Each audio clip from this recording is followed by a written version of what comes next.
If I had to explain the sport of hurling, I would tell them think lacrosse, soccer, hockey, with the hand-eye coordination of baseball all rolled into one.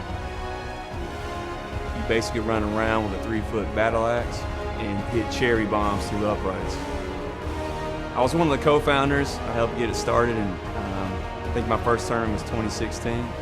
Found a game in 2015 over in Ireland, came back, jumped right in 2016. Amazing to see this many people out. New faces, old faces, celebrating 10-year anniversary this year. Whether you've been around that whole time or you're new, opportunity to play ball is a gift. Play hard, we play tough, we play together, we play on the field, we play in a pub, we just value play around here, right? But that's not all the club. We also have the supporters, the spouses, the sponsors. We take pride in the fact that we represent Knoxville. We play together, we treat each other like family, we live a rooted existence. We think we'll have a deeper sense of wholeness. Hopefully, if I had to convince somebody that, an American who had never played a sport, I first would ask them, have you played any kind of sport growing up? Whatever they played, I'd tell them about the skill set from that sport that will translate into hurling. Line up on the sideline, take your space all the way down. We'll do a quick dynamic warm-up. The first micro goal of the game in my mind is I gotta get the ball into my hand. Again, the goal is get the ball in my hand. How do I do that? Well, I can either bare hand catch it. You're like, dang, bare hand catching a baseball? It's not as heavy as a baseball.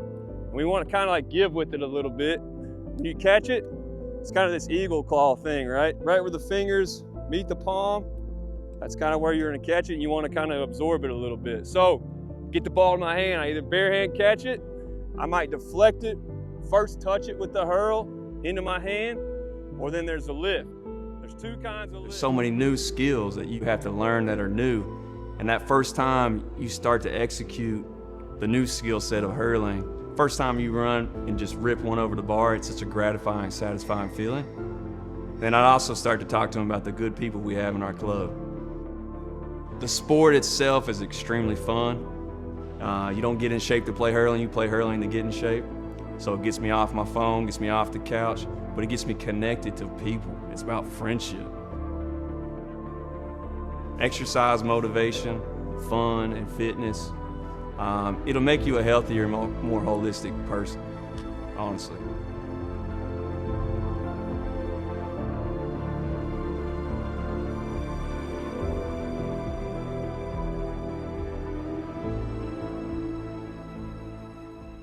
I told you, we're the two most awkward people on the team. It's gonna be Could not have picked a better pair. My name's Bettina. I am from here in Knoxville. And my husband actually joined the camogie team, no, he didn't play camogie. He played hurling. We were at a restaurant the other night, and I just asked our server if she would like to come play camogie. And the blank stare of just, I don't know what you're talking about. And that kind of introduces the topic, and you get to introduce your sport and talk to them about it and encourage them to come out. And that's been, I think, our main recruiting tool is just almost like cold calling. You just ask people, hey, do you want to come play? I think we registered 40 hurlers last year and about 15 women. Maybe, I'd say we registered about 35 hurlers and about 15 women last year. It's growing, man. I'd say 7 years ago, we had about 6 to 10 that would come out to practice. Now we've got what, like 40 out here today? My name's Andrew Ledwith. I'm from County Meath in Ireland. I'm 20 years in the US, 10 years in Knoxville, and I'm playing hurling here for 10 years. All the little villages and towns in Ireland play this, and it brings those villages together, the community of those villages together. My own village in Kildalkey, County Meath, it's a small little village, but it's tied together, like rooted together because of hurling. The people in that village will do anything for each other because of the connection of hurling has had on that village. You play for where you're from. You play for the love of the game, and you represent the best of who you are and the best of the people you love the most and the best of your community while you're doing it. Just look at the hurl itself, the stick. Every little village in Ireland has their hurling maker, who probably learned from their grandfather, who sources this natural resource, the root stock of an ashwood tree, shapes it, cuts it, sands it, into lengths, into shapes, into sizes, So their soul just put into the actual craftsmanship of making the stick, making the hurl.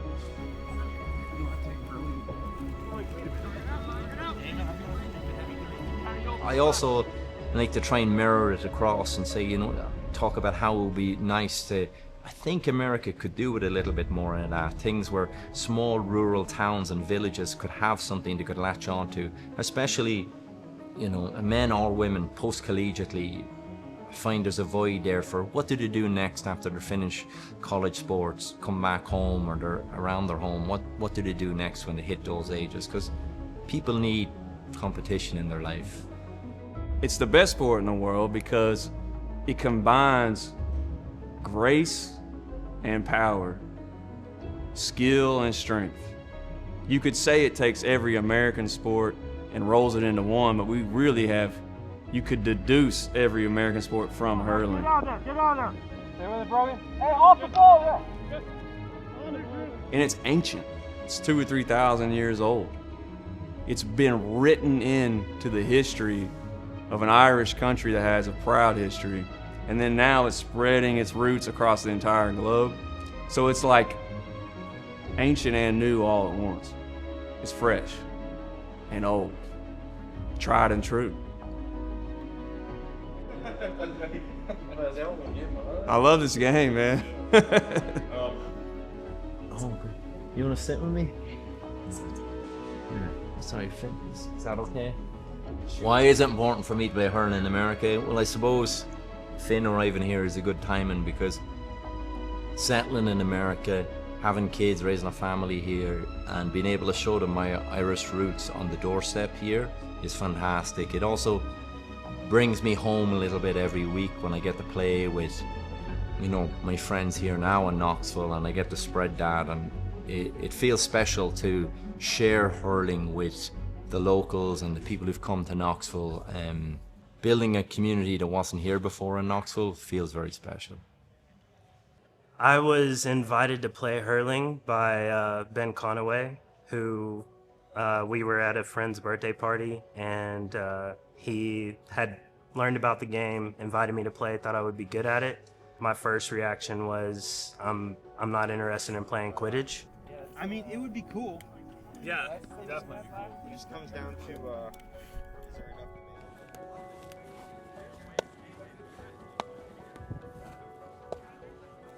I think what motivated me to play was in 2020. I was honestly going through some hard times, and Ben had reached out to me again, and I decided to come out and play. So I came out for the first training, and I haven't stopped playing since. The club itself, the social aspect of it, the ability to kind of get out and be a little bit physical, I think is good for me. I have a little bit of football background, so I think that's good. The game tends to be different every time you come out and play. And I think that as an athlete, you get kind of fine-tuned into whatever sport it is that you play, and hurling doesn't necessarily give you the luxury of that all the time. And a lot of the times you can only look inward, which is both a good thing and a bad thing, but I would say our club does a really good job of uplifting you in those moments, and it makes it really fun to play the sport. Speaking of the team itself, what does this team mean to you? Oh, wow. This team, this club means a lot to me. This team, over the past 5 years, has mean... Are you the Hutch? Aaron. No, you got this guy's famous. Would you sign something? Aaron.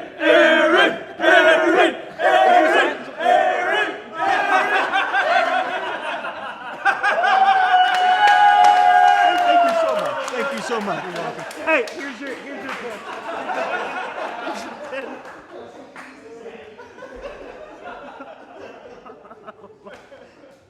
That's a wrap. All right. There's a lot of things that motivate me to give my time and energy to this club, but everything I give to this club, it feeds me in return.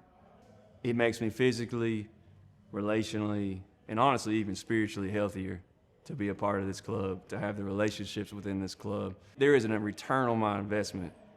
What I put into this club and this team and growing this community and traveling and playing in 95-degree weather, all of it feeds me. Am I being compensated for this? No. If you want to find out a way to do that, let me know. But they're coming in on weekends that they don't have to. They're not getting paid for. And they're going to places like Atlanta, and they're going to Nashville, and they're going to all these different places, and they're playing in tournaments.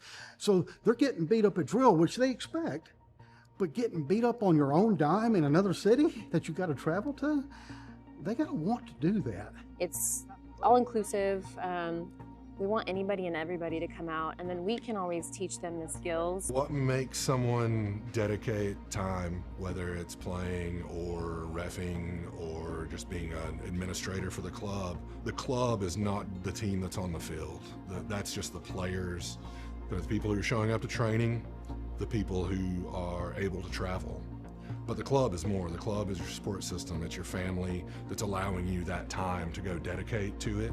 And everybody needs to be celebrated for that. And I think we've been doing a pretty good job of making sure we're a family focused. You hear him talk about soul shine a lot, and it's so real. It's a real thing. It's really what the whole club experience is about. And it's basically this vibe that can only be cultivated when you bring people who are like happy to be together into one place in one environment, and then the energy just feeds.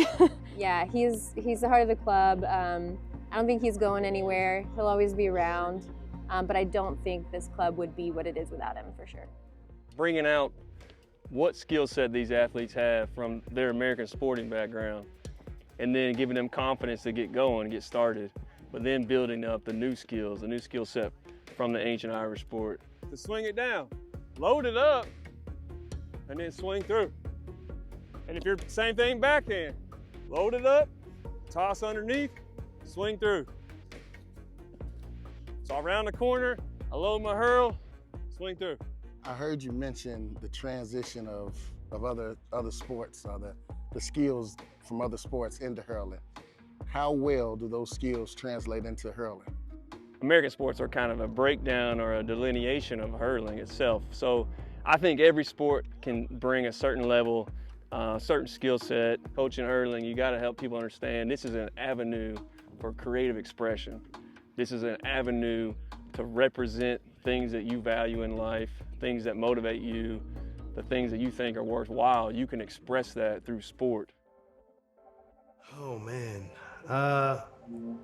I'd say my favorite memory on the field was probably when we won in Greenville, my first cup win with the team.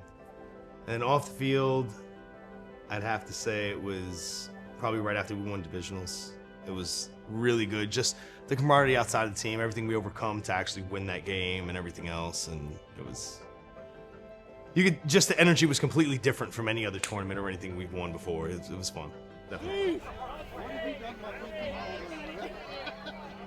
An event like tonight, where it's just so family oriented and everything else, not even something completely away from the game. It's like I mentioned before, it's a perfect split of camaraderie on the field and off the field, and just family orientation and everything else. It's really awesome. Edwin saw y'all's parade and then roped us into coming. Yeah. What? The parade was yesterday. Yeah, this was decided yesterday at a bar. I love it. I'm so glad you guys came. We're on a softball team together, so. Oh, but which brand are you using? What's the best? Dude, Sunbum, baby. Okay, little sponsorship. Little Sunbum right here. Send me as much as you want. Sports Mineral. Oh, the best. You have two competing brands now.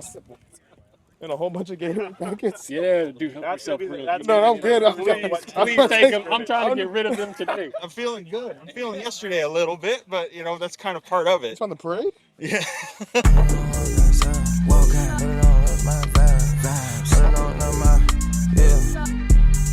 Let's go. Put it on, walk outside. Walk out. Put up, that's my vibe. So March is usually when we start up after taking our long hibernation over winter, about 3 or 4 months after October, November. And then the entire month of March we devote to intros to new players. So we've specifically branded to them. Now you could come on anytime and be a new player and be an intro, do an intro session, but March specifically is the time where we're really trying to grow the newbies and get them, make it approachable, but specifically brand it as if it's for new people. Honestly, it's just cool to see, you know, the whole town show out for stuff like this. There's a lot of niche ideas and niche clubs that want to come out and sponsor and recruit. At the end of the day, there's a lot of people that just can't stop watching. Yeah. You know, they get excited, like, that is so weird. And while there could be a little pressure to perform, at the end of the day, we have a good time. And I think there's a lot more people who are gonna ask questions out of a positive sense of like, how's that possible? How's something like that available in Knoxville, Tennessee?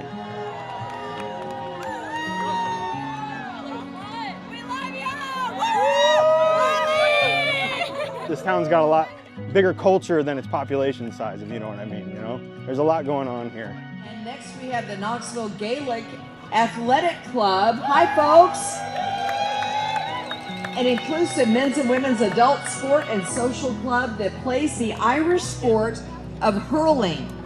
Hurling, often referred to as the fastest game on grass. I believe they're playing it now. They are. They use a wooden stick called a hurl to strike a ball called a seotar down the field and into or over the goal to score. I wonder if we could do that. One of the biggest changes has been the growth of the team to women as well as men in the past 5-6 years. That's pretty huge. As well as just the size of the team. There's now, I think, 50 registered members. I think there's been a lot of positive growth. The parade was great. I mean, I feel like the community came out strong. To get a chance to put our club on display in such a family-friendly, kind of fun way was awesome. I really feel like hurling is about representation. There's so much. You can represent yourself, you can kind of represent your family, you can represent your community, and ultimately we represent Knoxville. To me, faith comes down to a couple things. You know, Jesus talked about love your neighbor as yourself and love God with all you got, with all your heart, mind, and soul. And so for me, this club is a way to love my neighbor and to respond faithfully to the life that I've been given, to the ability to run, to jump, to breathe air,